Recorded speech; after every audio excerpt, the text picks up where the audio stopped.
আসসালামু আলাইকুম। প্রিয় দর্শক, প্রিয় দেশবাসী, সকলকে আন্তরিক শুভেচ্ছা, অভিনন্দন। আপনারা কেমন আছেন সেই কথা বলা না বলা ভালো। কারণ দেশের যে পরিস্থিতি, দেশের যে অবস্থা, তাতে ভালো আছি, আপনারা ভালো আছেন এই কথা বলা যায় না। কারণ বর্তমান এই যে চলমান একটি ঘটনা, বরগুনার সোহাগ হত্যা, এই ঢাকা মিরপুরের যে ঘটনাটি এটি আলোচিত এবং সারা দেশে, সারা বিশ্বে ছড়িয়ে পড়েছে। এই ঘটনায় যদি কারো বিবেককে নাড়া না দেয়, সে মৃত মানুষ। এই ব্যবসায়ী ঝামেলা, ভাগাভাগি, ভাগ বন্টন এবং চাঁদা নিয়ে যে ঝামেলাগুলো তৈরি হচ্ছে, এবং এই ঝামেলার পরিপ্রেক্ষিতে একটা সময় একটা মানুষ আর একটা মানুষের প্রাণ কেড়ে নেয়। এই যারা প্রাণ কেড়ে নেয়, যাদের যায়, আমি মনে করি যে উভয়ে এই ঝামেলার সাথে জড়িত আছে। তো এটা করে কারা? এই চাঁদাবাজি জিনিসটা তৈরি করেছে কারা? যারা কামাই করে না,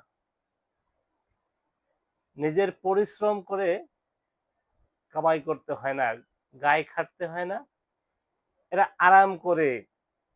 এই যে শহীদ জিয়ার একজন পুত্র, ভদ্রপুত্র, তিনি কি করেন? বিদেশে কি ওনার বাপের টাকা খায়? ওর বাপের টাকা খায় না, এখান থেকে চুরি করে নিয়ে গেছে, এখনো খাইতেছে। আয়রন করা জামা পরে কি দিয়া? আয়রন করা জামা পরিয়া ভিডিও করে কি দিয়া? পরে ওর বাপে কামাই করে রেখে গেছে। এটা ওর বাপে কামাই করে রাখে নাই, ওর বাপে শহীদ হয়েছে, ওর বাপে এই করছে সেই করছে, এগুলা করে খাইতেছে। 17-18 বছর হয়ে গেছে, পলাই রয়েছে চুরির দায়। চুরি করিয়া এই চান্দাবাজি করে পলাই গেছে, এখন আবার ওই দেশে যাইয়া কি করে? লিড দেয়। চুরি করে তারে নিয়ে দিতে পারলে পুরস্কার, আর যদি না দিতে পারে তাহলে বহিষ্কার। এই যে বহিষ্কার বহিষ্কার খেলা, এই বহিষ্কার বহিষ্কার খেলা বন্ধ করতে হবে। প্রশাসন আছে, প্রশাসনের আছে আর এক খেলা, তদন্ত তদন্ত খেলা। সাংবাদিকের আছে আর এক কারচুপি। আমাদের দেশে গণমাধ্যম মানে টোটালি হচ্ছে বাংলাদেশের কোন মানুষ মানে চুরি সবাই, সুযোগ পাইলেই সবাই চুরি করে, যে যেমনে পারে, যে যেমনে পারে চুরি করে। কেউ বিদেশে ঘর বাঁধতে চুরি করে নিয়ে, মানে আসলে দেশটাকে কেউ ভালোবাসে না।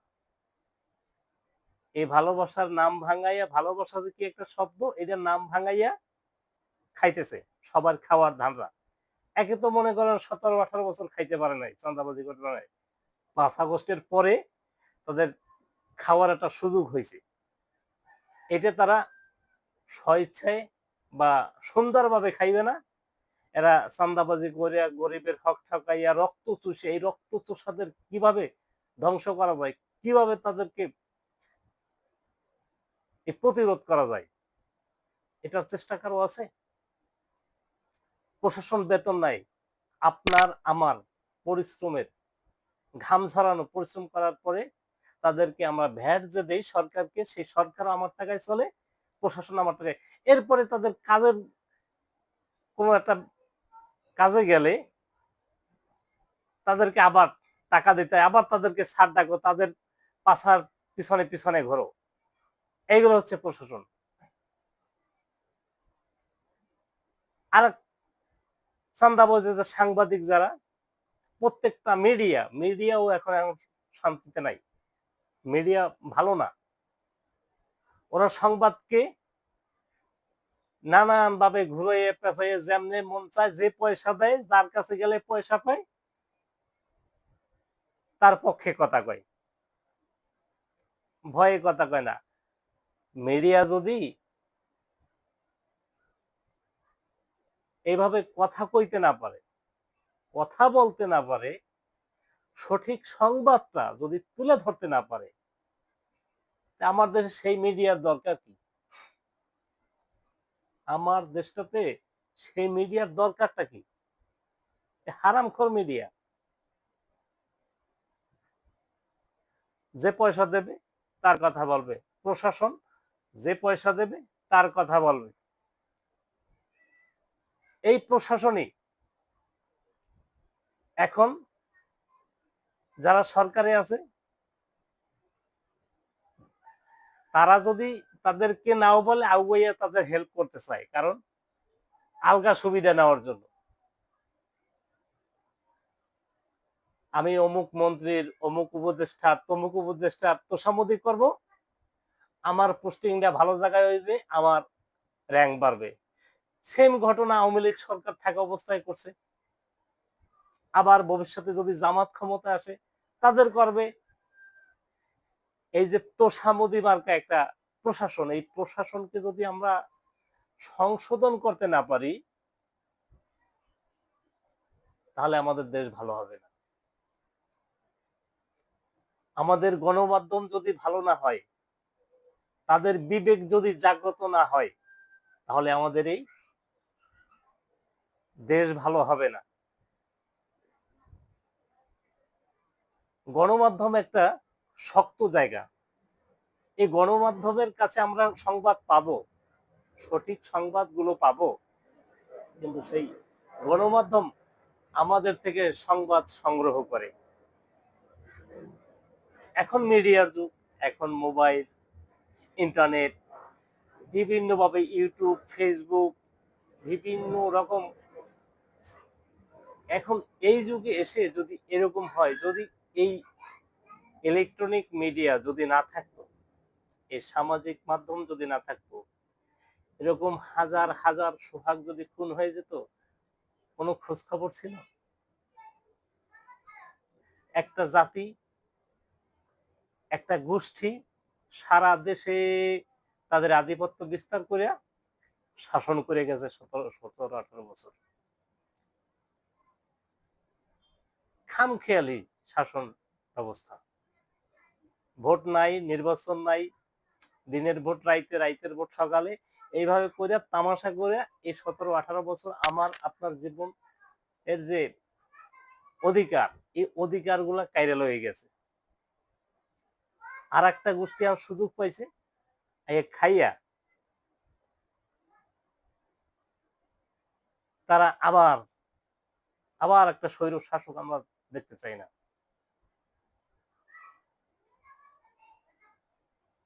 অশিক্ষিত মূর্খ লোক হয়ে জায়গা পায় কোথায়? রাজনীতিতে। যুবলীগের, যুব দলের সভাপতি, সেক্রেটারি, অমুক তমুক মূর্খ লোক। বাংলাদেশে রাজনীতি নিয়ে পড়াশোনা আছে, এই রাজনীতির উপরে অনার্স করে এই মানুষগুলা কিন্তু আমরা রাজনীতিতে দেখি না। কারণ কি? এগুলাই কি রাজনীতি বোঝে না? বইয়ের রাজনীতি রাজনীতি না, আসলে বই পড়ে রাজনীতি, এটা আসলে রাজনীতি না। বাংলাদেশের রাজনীতি হলো এটা, খুন খারাপি করো, মারো, আমরা সবশেষে এই সোহাগ হত্যার বিচার চাই, এবং এর দায় বিএনপিকে নিতে হবে, এর দায় প্রশাসনকেই নিতে হবে, এর দায় আসলে আমাদের সকলের। মানে আমরা যদি এরকম একটা দেশ রেখে যাই আমাদের ভবিষ্যৎ প্রজন্মের জন্য, আমাদের ভবিষ্যৎ প্রজন্ম যারা, তারা আরো আপডেট হবে। এরকম একটা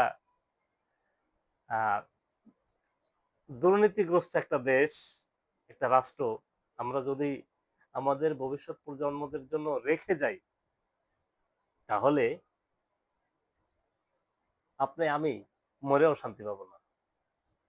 এটাই কথা। সুতরাং আসুন দেশের সকল প্রকার নাগরিক, আমাদের রাজনীতি করার অধিকার আমাদের সকলের আছে, ভোট দেওয়ার অধিকার আমাদের সকলের আছে।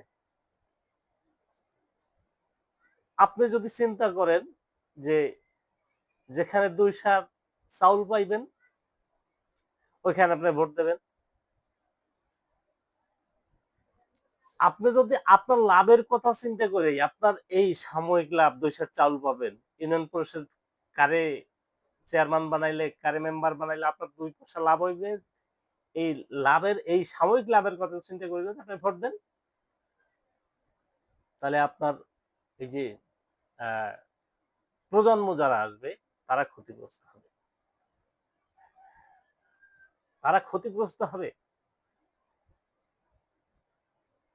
এটা যদি আপনার বিবেকের কাছে প্রশ্ন, আমরা এই সোহাগ হত্যার বিচার চাই, এই চাঁদাবাজদের বিচার চাই, আল্লাহ তো একদিন বিচার করবেনই। তো আমরা যেন ভুলে না যাই যে সোহাগ আমাদের দেশের নাগরিক, আমাদের একজন ভাই।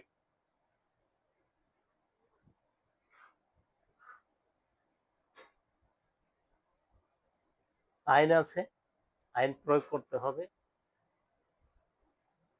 ভিডিওটি আর দীর্ঘায়িত করব না, আমি অনেকদিন পরে এই ভিডিওটি করলাম। এই যে লোমহর্ষক একটি ঘটনা যেভাবে পাথর মেরে নিক্ষেপ করেছে, মানুষ তো দূরের কথা, একটা পশু আর একটা পশুর উপরে এমন নির্মম আচরণ করে না। জাহেলিয়াতের যুগে কন্যা শিশুকে জীবন্ত পুঁতে ফেলা হতো,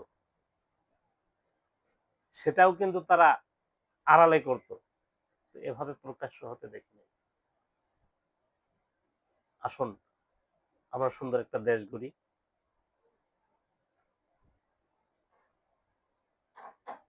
আমরা নির্বাচন না করি, সকল দল সকল মত, সকল দলের মধ্যেই ভালো মানুষ আছে, আবার সকল দলের মধ্যেই খারাপ মানুষ আছে। আমরা আমাদের আত্মকেন্দ্রিক নিজেদের স্বার্থ, 2 সের চাউল, শুধু নিজেকে সুখে রাখার জন্য যে আমরা ভোট দেব বা রাজনীতি করব, এটা কোনো দেশের রাজনীতি হতে পারে না। এটাতে কোনো দেশের কল্যাণ বয়ে আনতে পারে না, কোনো রাষ্ট্রের কল্যাণ আনতে পারে না।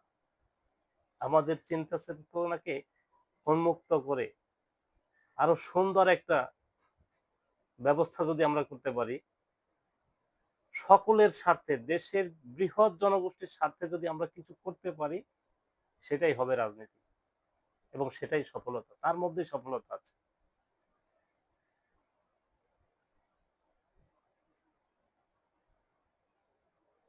প্রিয় দর্শক এবং দেশবাসী, আমার এই ভিডিওটি যারা দেখছেন,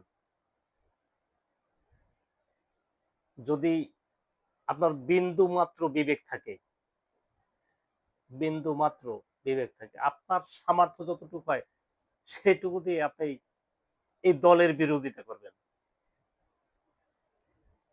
হতে পারে আপনি এই দলের একজন সমর্থক, তাই বলে তো আপনি নিজেকে বিক্রি করে দেন নাই কারো কাছে, টাকার কাছে, বিবেকের কাছে বিক্রি করে দেন নাই এই দলের কাছে।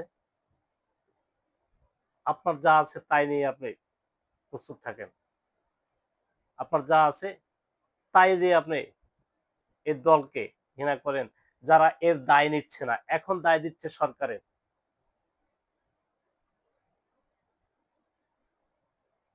এখন দায় দিচ্ছে সরকারের। একটা দেশের মধ্যে খুন, এই ধরনের মার্ডার বা খুন দু একটা হতেই পারে, এটা কোনো বিষয় না, একটা দেশের মধ্যে রাষ্ট্রীয়ভাবে এটা হতে পারে, কিন্তু এইভাবে বর্বরচিত যে রহস্য, এটা আমরা আমাদের কাম্য না। খোদা হাফেজ, সবাই ভালো থাকবেন, সুন্দর থাকবেন, সুস্থ থাকবেন। আর চাঁদাবাজদের প্রতিরোধের জন্য আপনার যা যা করণীয়, আপনার যা যা করণীয় তাই করবেন। আল্লাহ হাফেজ।